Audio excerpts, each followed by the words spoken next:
Hello. I hope you are doing well.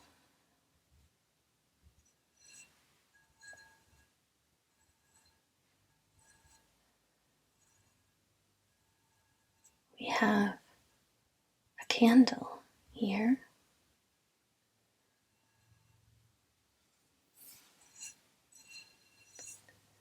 It is a white tea and jasmine scented candle made with natural essential oils. Crisp white tea, soft jasmine petals, fresh bergamot.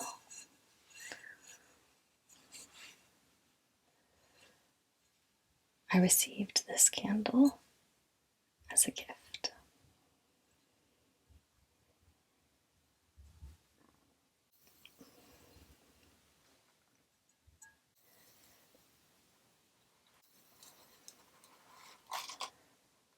We also have story cubes. These are enchanted.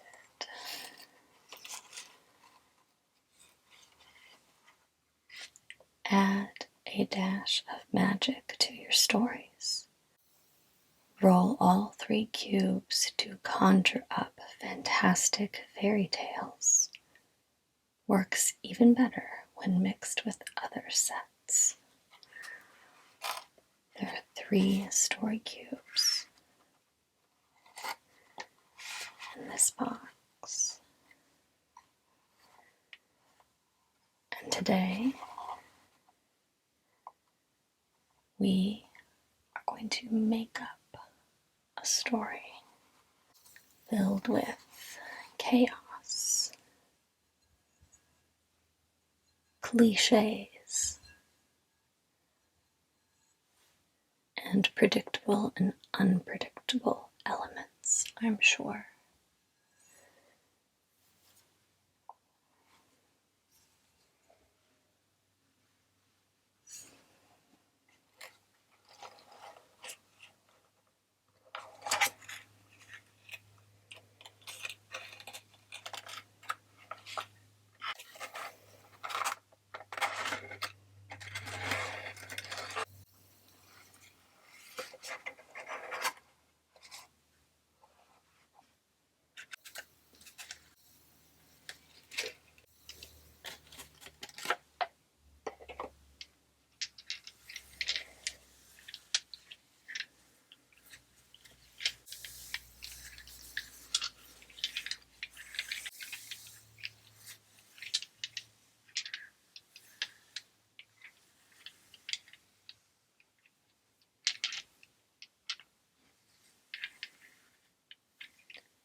Shall we roll for our story?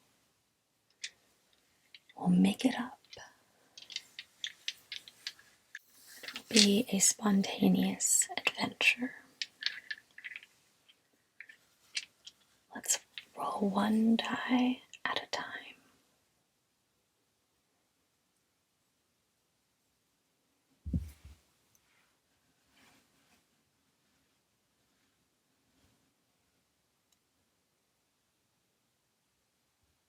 That is either a flute, a piccolo, a walking stick, or a wand, perhaps. It's probably a musical instrument. So, I suppose a musical instrument could also be a walking stick, or even a wand. Let's roll the next die.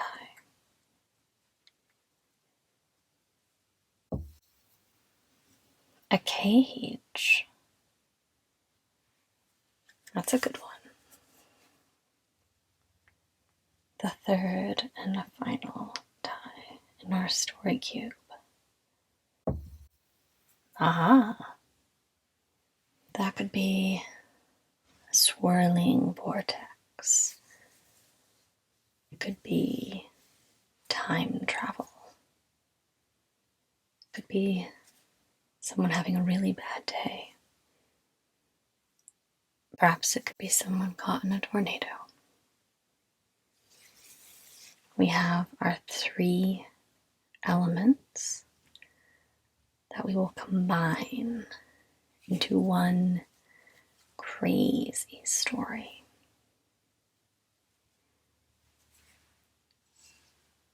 We'll use our candle to help. Let's see. Shall we say the magic words? I believe they are Abra, Kadabra. Here we go. We have our fire.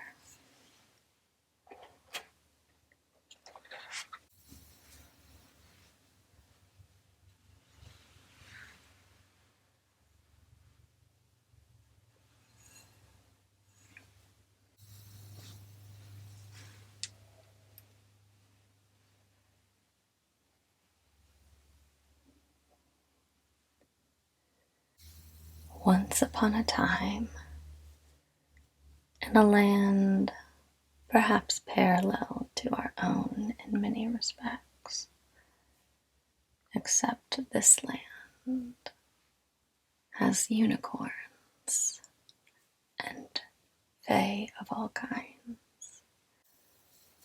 There are good fairies. There are bad fairies. There are fairies who are considered neutral, with a mix of both good and bad intertwined. There was one family of fairies with 4 sisters. One of the sisters ended up being very bad indeed. One of the sisters ended up being very good indeed. And the other 2 sisters were so afraid of their evil, bad fairy sister that they decided that the only way to escape her wrath, because of course, let us note, the evil sister was the most powerful. The only way the 2 neutral / good sisters, still figuring out what they wanted to be, but definitely not all the way evil, decided that the only way to hide from their evil older fairy sister was to perform a spell whereby they would turn themselves into birds and put themselves in a cage. And so they did just that. They performed a magic spell that only fairies know, using a flute-like instrument that is not found in our world, and that no one really knows the name of except for the fairies. Both of those neutral, perhaps good sisters said the magic words and played the special song on the flute in order to turn themselves into birds. and be put in a cage. Of course, they had left the cage door open, so when they did transform themselves into birds, they could fly into it. And they did just that, as each of the two neutral/goodish sisters transformed themselves into birds to go in a cage to hide from their evil sister. Their flutes that had helped perform the magical song dropped to the floor with a clank. And the two fairy sisters, now turned birds, shut themselves up in the cage. You might be wondering, what happened to them next?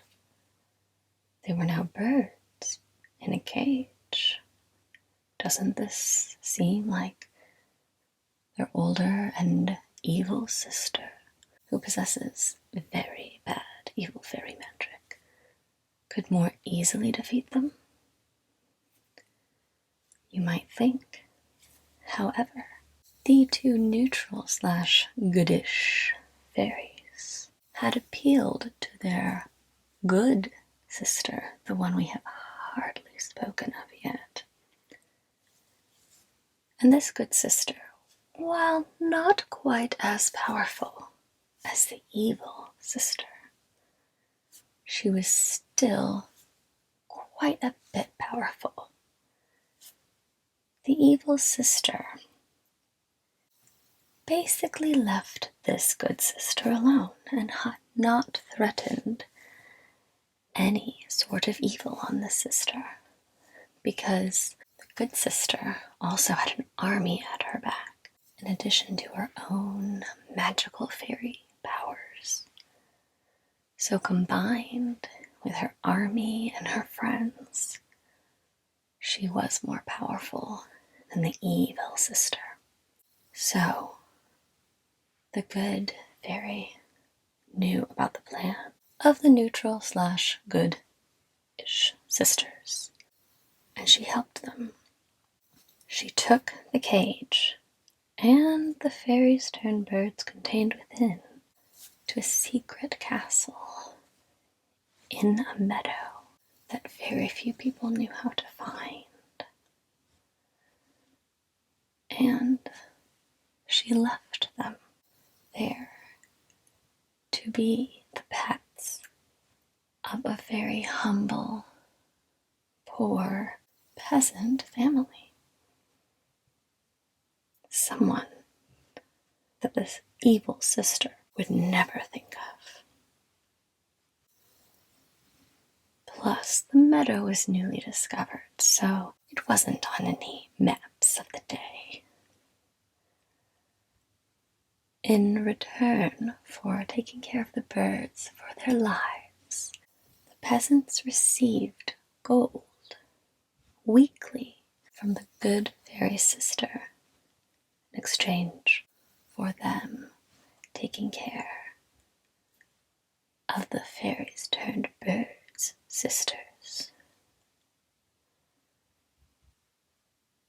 This went on for a week. And then a month passed. And then a few months passed. And then, as fate would of course have it, even more time passed.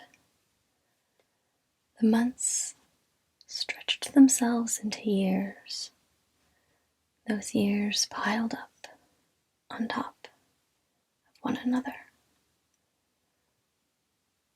The peasant family in that unmapped meadow continued to receive the gold from the good fairy. How was this gold delivered, you might wonder? Well, it was dropped off by the most humble of creatures. Rats. some very loyal rats that the good fairy sister had as part of her friends. Eventually 10 years passed, and then 20. Some of the peasant children grew up and left, started to make a new life.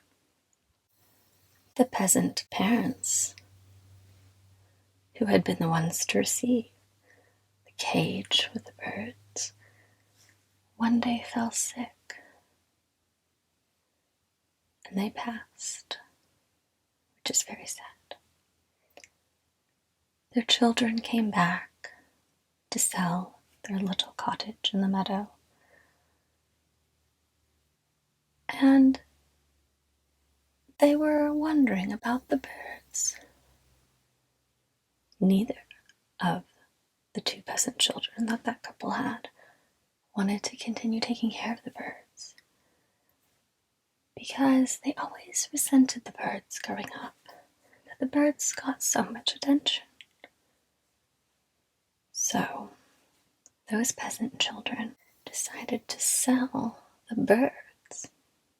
Now, in their defense, their parents were unwise and foolish and had never told them about why they were taking care of the birds, and about how that money that had been delivered on a weekly basis by the rats from the good fairy had helped to sustain them their whole lives. So these ignorant children sold the cage and the birds to a passerby.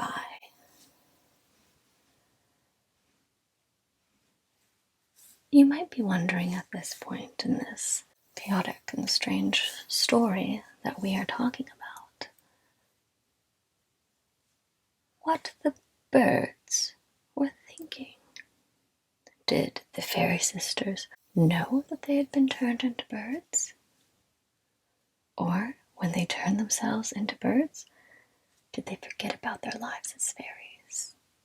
No one had ever attempted it before. Well, I'll let you in on a secret. The sisters did not know they were birds. The moment those not flutes, but like flutes, fell to the floor that fateful day, they forgot that they were birds, and they only felt bird-like. They wanted seeds, little grains and nuts. So, they had been fairly happy those 20 years with the peasant family. And they were just as happy with the person that the peasant children sold the birds to. A traveling peddler. And this peddler traveled all around. He was also a bit of a magic peddler. He was so magical, in fact, that he could jump from one space and time to the next, forward, back, side to side. He could go from one world to another. He'd seen aliens and monsters of the ocean and the deep. He'd been to so many worlds, he sometimes lost track of where he'd been. Well, as it would happen, one day he decided to take the birds on one of his adventures, traveling through a portal to another dimension. This dimension has many names. One of them is truth. And as it happened when the peddler traveled with the birds in the cage to the land of truth,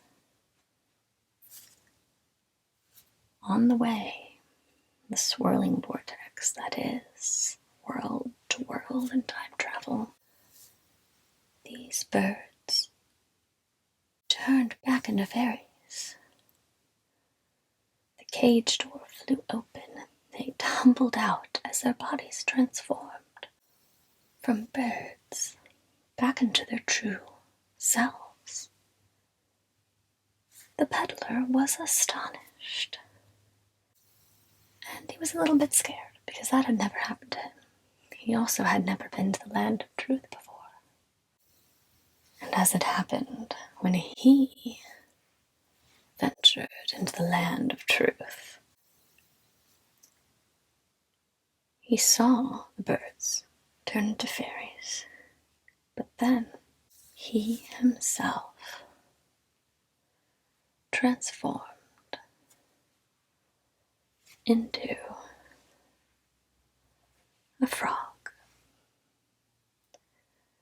And just like the fairies who had turned into birds and only thought as birds do, the peddler now only thought as frogs feel, and he hopped away to go live on a lily pad, never to be seen by the sisters again. The sisters acclimated themselves to the land of truth. They learned the language. They learned the ways. There were no evil fairy sisters there. And they lived out their days in the land of truth, missing their good sister, thinking of how they had successfully avoided their evil sister. But they also missed their old homeland.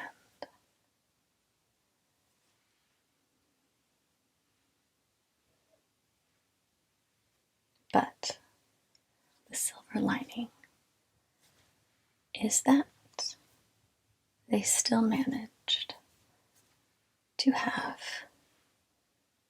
a fairly good, neutral-ish life in the land of truth. The end.